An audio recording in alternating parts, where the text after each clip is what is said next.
ಮನ್ಯಾಗ ದೋಷ ಬರಬಾರ್ದು, ಮನಿ ಕಾಡಬಾರ್ದು ಅಂದ್ರೆ ಏನ್ ಮಾಡ್ತೀರಿ ಅಂದ್ರೆ ಅದಕ್ಕೊಂದು ಸಣ್ಣ ಒಂದು ಜಗಲಿ ಕಟ್ತೀರಿ, ದೇವ್ರ ಪ್ರತಿಷ್ಠಾಪನೆ ಮಾಡ್ತಿರಲ್ಲ ಮನ್ಯಾಗ. ಹಂಗ ಪತಂಜಲ ಮಹರ್ಷಿಗಳು ಏನ್ ಹೇಳ್ತಾರ ಅಂದ್ರ, ಅಕಸ್ಮಾತ್ ಮನಸ್ಸಿನೊಳಗ ದ್ವೇಷ ಬಂತು ಅಂದ್ರ, ದ್ವೇಷ ಯಾವ ಹೃದಯದೊಳಗೆ ಇರ್ತೈತಿ ಅದು ಎಂದೂ ಸಮಾಧಾನ ಕೊಡುವುದಿಲ್ಲ. ಈಗ ಮನುಷ್ಯಾಗ BP ಬಂದಿದ್ದು, ಪ್ಯಾರಲಿಸಿಸ್ ಬಂದಿದ್ದು, ಇವೆಲ್ಲಾ ರೋಗಗಳ ಮೂಲ ತಾಯಿ ಅಂದ್ರನ ದ್ವೇಷ. ಮನುಷ್ಯ ಆರಾಮ್ ಇರ್ಬೇಕಂದ್ರ ಪ್ರೇಮಿಸಬೇಕೆಲ್ಲರನ್ನು, ಪ್ರೀತಿ ಮಾಡ್ತಿರ್ಬೇಕು. ಪ್ರೀತಿಸುವ ಹೃದಯ ಯಾವಾಗ್ಲೂ ಆರೋಗ್ಯ ಇರ್ತೈತಿ, ದ್ವೇಷ ಮಾಡುವ ಹೃದಯ ಯಾವಾಗ್ಲೂ ಅನಾರೋಗ್ಯ ಇರ್ತೈತಿ. ನಾವು ಆರೋಗ್ಯ ಇರ್ಬೇಕಂದ್ರೆ ನೀವು ಬೇಕಾದ ಸೈಂಟಿಸ್ಟ್ ಕೇಳ್ರಿ, ಸೈಕಾಲಜಿಸ್ಟ್ ಕೇಳ್ರಿ, ಡಾಕ್ಟರ್ ಕೇಳ್ರಿ, no other medicine works except love. ಪ್ರೇಮ ಇರ್ಬೇಕಷ್ಟ. ಎದ್ಯಾಗ ಪ್ರೇಮ ಇದ್ರೆ ಯಾವ ರೋಗನೂ ಬರುದಿಲ್ಲ, ಯಾವ ಲಕ್ವಾನು ಹೊಡಿದಿಲ್ಲ. ಲಕ್ವ ಹೊಡ್ಯಾಕತ್ತೈತಿ ಅಂದ್ರ ಬಹಳ BP ಏರೈತಿ ಅಂತ ಅಷ್ಟ. ನಮ್ ಅದಕ್ಕ ಎದೆಯೊಳಗ ಒಂದಿಷ್ಟು ಪ್ರೇಮ ತುಂಬಬೇಕು. ಅಹಿಂಸಾ ಪ್ರತಿಷ್ಠಾಯಾಮ್ ತತ್ ಸನ್ನಿಧೌ ನಿರ್ವೈರಃ. ಇದು ಪತಂಜಲ ಮಹರ್ಷಿಗಳು ಹೇಳ್ತಾರೆ.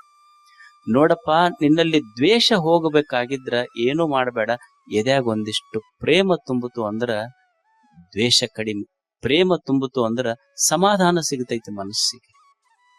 ನೀವು ಸುಮ್ನೆ ಒಂದು ಪ್ರಾಕ್ಟಿಕಲ್ ಉದಾಹರಣೆ ನೋಡ್ರಿ. ಮನುಷ್ಯಾಗ ಪ್ರೇಮ ತುಂಬುತ್ತು ಅಂದ್ರೆ ಹೆಂಗ್ ಜಗತ್ತ ಹತ್ತಿರ ಆಗ್ತೈತಿ, ದ್ವೇಷ ತುಂಬದಾಗ ಹೆಂಗ್ ಜಗತ್ತು ದೂರ ಆಗ್ತೈತಿ.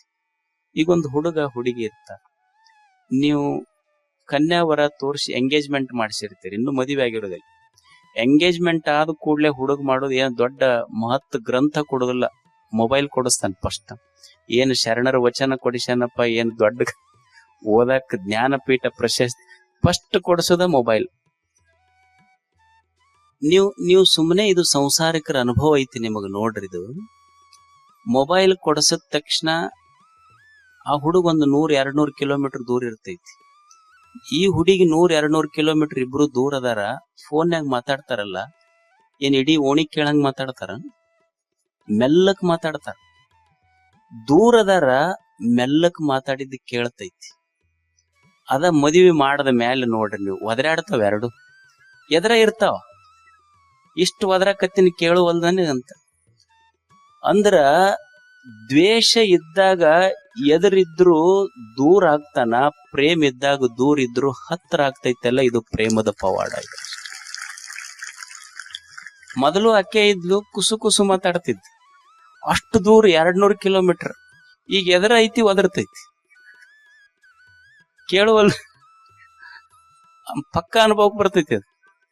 ಯಾಕಂದ್ರೆ ಇದು ಪ್ರಾಕ್ಟಿಕಲ್ ನಾಲೆಜ್, ಇದು ಪ್ರಾಕ್ಟಿಕಲ್ ಅಹಿಂಸಾ. ಇದು ಅದಕ್ಕ ಮನುಷ್ಯಾಗ ಎದ್ಯಾಗ ಪ್ರೇಮ ಇತ್ತು ಅಂದ್ರೆ ಎಲ್ಲರೂ ಹತ್ರ ಆಗ್ತಾರ, ದ್ವೇಷ ತುಂಬಿತು ಅಂದ್ರೆ ಎಲ್ಲರೂ ದೂರ ಆಗ್ತಾರ ಅಷ್ಟೇ. ಪ್ರೇಮ ಇರ್ಬೇಕು ಎದ್ಯಾಗ ಒಂದಿಷ್ಟು, ಪ್ರೇಮ ಬಿಟ್ಟಿರಬಾರದು ಮನುಷ್ಯ. ಅದಕ್ಕ ಪತಂಜಲರು ಕಲಿಸಿದ್ದು ಎದ್ಯಾಗ ಒಂದಿಷ್ಟು ಪ್ರೇಮ ಇತ್ತಂದ್ರೆ ದ್ವೇಷ ಇರುವುದೇ. ಎಲ್ಲರೂ ಹೇಳಿದ್ದ ಅದನ್ನೇ. ಸರ್ವಜ್ಞ ಏನ್ ಹೇಳ್ದ, ತನ್ನಂತೆ ಪರರ ಬಗೆದೊಡೆ ಕೈಲಾಸ. ಕೈಲಾಸ ಅಂದ್ರೆ ಏನಿಲ್ಲೋ, ಎಲ್ಲರನ್ನು ಸ್ವಲ್ಪ ನನ್ನಂಗಂತ ತಿಳ್ಕೊ ಅಷ್ಟೆ. ನನ್ನಂಗಂತ ತಿಳ್ಕೊಳ್ಳೋದಂದ್ರ, ಈಗ ನಮಗೇನ್ ಇಚ್ಛೆ ಐತಿ, ಯಾರ ನಮಗೆ ಎದುರಿಗೆ ಬಂದ್ರೆ ನಮಸ್ಕಾರ್ರಿ ಅಂತ ಅನ್ಬೇಕಂತ ನಮಗೆ ಇಚ್ಛೆ ಐತಿ. ಯಾರಾದ್ರೂ ಬಂದಾಗ ನನಗ ನಮಸ್ಕಾರ ಅಂತ ಅಂದ್ರ ನನಗ ಹಿತ ಆಗ್ತಿದ್ರ, ಇನ್ನೊಬ್ಬರಿಗೆ ನೀನು ನಮಸ್ಕಾರ ಅಂದ್ರ ಅವರಿಗೂ ಹಿತ ಆಗ್ತೈತಿ ಅಂತ ತಿಳ್ಕೊ ಅಷ್ಟೆ. ಇನ್ನೊಬ್ಬರ ಮನೆಗೆ ನೀ ಹೋದಾಗ ಅವ್ರಿಗೆ ಚಹಾ ಕುಡಿಸಿ ನಿನಗ ಊಟ ಮಾಡಿಸಿದ್ರೆ ನಿನಗ್ ಹಿತ ಆಗ್ತಿದ್ರ, ಇನ್ನೊಬ್ರು ನಿನ್ನ ಮನೆಗೆ ಬಂದಾಗ ಅವರಿಗೂ ಚಹಾ ಕುಡಿಸಿ ಊಟ ಮಾಡಿಸಿ ಕಳಿಸು, ಅವರಿಗೂ ಹಿತ ಆಗ್ತೈತಿ ಅಷ್ಟೆ. ಎಲ್ಲರೂ ನನ್ನವ್ರಂತ ತಿಳ್ಕೊಬೇಕಷ್ಟ. ಇಲ್ಲ, ಜಾನಪದ ತಾಯಿ ಹೇಳಿಲ್ಲ, ತನ್ನಂಗ ತನ್ನ ಮಗಳಂಗ ನೋಡಿದರ ಕಣ್ಣ ಮುಂದಾದ ಕೈಲಾಸ. ಕೈಲಾಸ ಎಲ್ಲಿಲ್ಲ. ಯಾಕ ನರಕ ಆಗೈತಿ ಅಂದ್ರ ಭೇದ ಬುದ್ಧಿ ಬಂದೈತಿ ನಮ್ಮಲ್ಲಿ. ಸ್ವಲ್ಪ ಮಗಳು ಬೇರೆ, ಸೊಸಿ ಬೇರೆ. ಇಲ್ಲೇನು ಆ ಧರ್ಮ ಬೇರೆ, ಈ ಧರ್ಮ ಬೇರೆ ಅಂದಿದ್ದಕ್ಕೆ ಯುದ್ಧ ಅದು ಅಷ್ಟೆ. ಸೊಸಿ ಬೇರೆ, ಮಗಳು ಬೇರೆ ಅಂದಿದ್ದಕ್ಕೆ ಮನಿ ಒಡೆದಾವ ಅಷ್ಟ. ಎರಡು ಒಂದ ಅಂತ ತಿಳ್ಕೊಂಡಿದ್ರು ಮನಿ ಯಾಕೆ ಪಡಿತಿದ್ದು ಹೇಳಿ. ಈಗ ಮನ್ಯಾಗ ಅನ್ನೋದಲ್ಲ, ತನ್ನಂಗ ತನ್ನ ಮಗಳಂಗ ನೋಡಿದರ ಭಿನ್ನಿಲ್ಲ ಭೇದಿಲ್ಲ. ಎಷ್ಟು ಚಂದ ಹೇಳ್ಯಾರ ಅವ್ರು. ಏನು ಪಾಪ ಅದು ಮನಿ ಬಿಟ್ಟು ಬಂದೈತಿ ತವ್ರ ಮನಿ, ನನ್ನ ಮಗಳಂಗ ತಿಳ್ಕೊಳ್ಳೋ ಭಾವ ಬರ್ಬೇಕಾಗಿತ್ತಲ್ಲ. ಮಗನಿಗೆ ಬೈತಿರ್ತಾರ ನೋಡ್ರಿ, ಅವ್ರ ಮನ್ಯಾಗ ಬಾಳ ಚಂದ ಬೈತಿರ್ತಾಳ. ಅವ್ ಅದು ಏನ್ ತೆಲಿಗೆ ತಿಕ್ಕೇಳನ, ಒಟ್ಟಾಕಿ ಹಿಂದ ಓಡ್ತಾನಪ್ಪ. ಏನ್ ತಿಕ್ಕಿರ್ತಾರ ಅವ್ರ ತಲೆಗೆ ಏನೂ ತಿಕ್ಕಿರೋದಿಲ್ಲ, ಪ್ರೇಮ ಮಾಡ್ತಾರ ಅಷ್ಟ. ಏನ್ ತಿಕ್ಕೇಳೇನಪ್ಪಾಕಿ ತವ್ರ ಮನಿಗ್ ಹೋಗಿ ಬಂದು ಕೂಡ್ಲೆ ಬದಲಾಕಾನ್ ಹುಡುಗಿವ. ಒಟ್ಟಾಕಿ ಹಿಂದಿಂದ ಹೋಗ್ತಾನ. ಅಲ್ಲ, ಮಗಂದಂತೂ ಇದು ಬಿಡು ಸರಿ. ಇದು ಆಕಿ ಏನ್ ಕಿವ್ಯಾಗ ಊದಾಳಕ್ ಗೊತ್ತಿಲ್ಲ, ಒಟ್ಟು ಹಿಂದಿಂದ ತಿರುಗತೈತಿದು. ಒಂದು ವಾರ ಆದ್ಮೇಲೆ ಮಗಳು ಬಂದ್ಲು, ಮತ್ತ ಅಳಿಯನು ಬಂದ. ಅವ ಹೆಂಗ ಬಂದ, ಅವ್ರ ಹೆಣ್ಮಕ್ಳು ಸೀರೆ ಬಟ್ಟಿ ಸುಟ್ಕೇಸ್ 4 ತೆಲಿ ಮೇಲೆ ಹೊತ್ಕೊಂಡು ತಂದೊಂದು ಲುಂಗಿ, ಒಂದ್ ಅಂಗಿ, ಕ್ಯಾಮ್ರಿಕ್ ಬನಿನ, ಒಂದ್ ಬಗಲಾಗ ಅದ್ರದ್ ಇವ್ರು 4 ಹೊತ್ಕೊಂಡು ಮನಿಗ್ ಬರ್ತಿತ್ತು. ಬಂದವ್ರಿಗೆಲ್ಲ ಅವು ಹೇಳ್ತಿತ್ತು, ನನ್ನ ಅಳಿ ಅಂದ್ರ ದೇವ್ರ ಇದ್ದಂಗ ನೋಡ್ರಿ, ನನ್ನ ಅಳಿ ಅಂದ್ರ ದೇವ್ರ ಇದ್ದಂಗ. ಹಿಂಗ ಭಾವನೆಗಳು ಬಂದ್ರ ತಡಿತಾವ ಹೆಂಗ? ಈಗ ನೀವು ಕನ್ಯಾ ನೋಡಕ್ ಹೋಗ್ತಿರಲ್ಲ, ಇನ್ ಮ್ಯಾಲ ಏನ್ ಮಾಡ್ರಿ ಅಂದ್ರ ಆ ಹುಡುಗಂದು ಹುಡುಗಿ ಕುಂಡ್ಲಿ ನೋಡಕ್ ಹೋಗ್ಬ್ಯಾಡ್ರಿ, ಅತ್ತಿ ಸೊಸಿ ಕುಂಡ್ಲಿ ನೋಡ್ರಿ.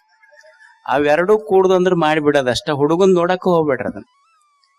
ಅದು ಏನ್ ಹುಡುಗ ವಸ್ತಿ ಬಸ್ ಬಂದಂಗ ಮನಿಗ್ ಬರ್ತೈತೆ, ಬೆಳಿಗ್ಗೆ ಮುಕ್ಕಾಂ ಬಸ್ ಹೋದಂಗ ಹೋಗ್ತೈತೆ ಅಷ್ಟ.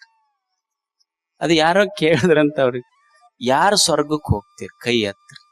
ಅತ್ತಿ ಎತ್ತದ್ಲು, ಸೊಸಿನೂ ಎತ್ತದ್ಲು, ಹುಡುಗ ಸುಮ್ನೆ ಕುಂತ. ಅಲ್ಲೋ ನೀ ಎತ್ತಲಿಲ್ಲ. ಅವ್ರಿಬ್ರು ಸ್ವರ್ಗಕ್ಕೆ ಹೋದ್ಮೇಲೆ ನಮಗಿದ ಸ್ವರ್ಗ್ರಿ, ಅವ್ರ ಮ್ಯಾಲ ಹೋದ್ಮೇಲೆ ಅವ್ರ ಇದ್ದಿದ್ದಕ್ಕ ನರಕ ಆಗೈತಿ. ಏನು ಮಜಾ ಇದು. ಅದಕ್ಕೆ ತಿಳ್ಕೊ ಅಷ್ಟೇ, ತನ್ನಂಗ ತನ್ನ ಮಗಳಂಗ ನೋಡಿದರ ಬೆನ್ನಿಲ್ಲ ಬೇದಿಲ್ಲ. ಹೆಂಗ ಮನ್ಯಾಗ ಸೊಸಿ ಇರ್ಬೇಕು, ಹೆಂಗ ಅತ್ತಿ ಇರ್ಬೇಕಂದ್ರ, ಅತ್ತಿ ಅದಕ್ಕೆ ಸೊಸಿಗೆ ಎಷ್ಟು ಪ್ರೀತಿ ಮಾಡ್ಬೇಕಂದ್ರ ಸೊಸಿ ತನ್ನ ತವ್ರ ಮನಿ ಫೋನ್ ನಂಬರ್ ಮರ್ತಿರ್ಬೇಕು, ಅಷ್ಟು ಪ್ರೀತಿ ಮಾಡ್ಬೇಕಾಕಿ. ಮತ್ತ ಸೊಸಿ ಅದಕ್ಕೆ ಅತ್ತಿಗೆ ಎಷ್ಟು ಪ್ರೀತಿ ಮಾಡ್ಬೇಕಂದ್ರ ಅತ್ತಿ ತನ್ನ ಮಗಳ ನೆನಪು ಬಂದಿರಬಾರ್ದು, ಅಷ್ಟು ಪ್ರೀತಿ ಮಾಡಬೇಕು. ಸಂಸಾರ ಸುಖವಾಗಿರ್ತೈತಷ್ಟೆ. ಪ್ರೇಮ ಮಾಡುವುದಷ್ಟೇ. ಯಾವಾಗ ಪ್ರೇಮ ಇತ್ತು ಎಲ್ಲಾ ಮನೆಗಳು ಕೂಡ್ತಾವ, ಯಾವಾಗ ದ್ವೇಷ ಬಂತು ಎಲ್ಲಾ ಮನೆಗಳು ಒಡಿತಾವಷ್ಟೆ. ಒಡೆಯುವುದು ದ್ವೇಷ, ಕೂಡಿಸುವುದು ಪ್ರೇಮ. ಅದಕ್ಕೆ ಅಹಿಂಸಾ ಅಂತ ಕರೆದಾತಷ್ಟೆ. ಅದಕ್ಕೆ ಮನುಷ್ಯ ಬದುಕುವುದು ಪ್ರೇಮದಿಂದ ಬದುಕಬೇಕು ಈ ಜಗತ್ತು. ಎಲ್ಲವನ್ನ ಗೌರವಿಸು, ಎಲ್ಲವರನ್ನ ಪ್ರೀತಿಸು.